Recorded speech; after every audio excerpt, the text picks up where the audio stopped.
SPC ou MSP sont deux acronymes qui en fait désignent la même chose. Donc SPC pour Statistical Process Control, version anglaise, et MSP pour maîtrise statistique de processus, version française.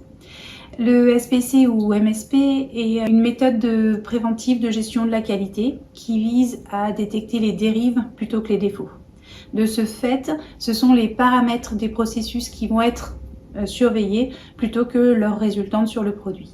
L'enjeu du SPC ou de la MSP est de maîtriser la variabilité du processus. La mise en place du SPC va permettre de prévenir les effets d'un déréglage pour éviter les constats d'échec a posteriori, va permettre également d'éviter les contrôles à 100% et va permettre de rationaliser les plans de contrôle plutôt que de les choisir par expérience. Quand est-ce qu'on doit utiliser le SPC ou la MSP? Il faut avoir en tête que la mise en place du SPC va demander un engagement à la fois de la personne qui pilote le moyen, du fait du respect des fréquences de contrôle, la saisie des mesures, la réaction en cas d'alerte SPC, mais va demander également un engagement des fonctions support pour l'analyse des données récoltées et l'exploitation de ces données pour soit améliorer le processus, soit améliorer les plans de contrôle.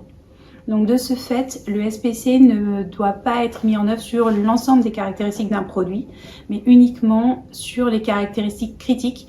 Donc ce qu'on appelle caractéristiques critiques, c'est des caractéristiques qui sont importantes pour le client et ou qui peuvent être produites sur des process qui ont tendance à dériver.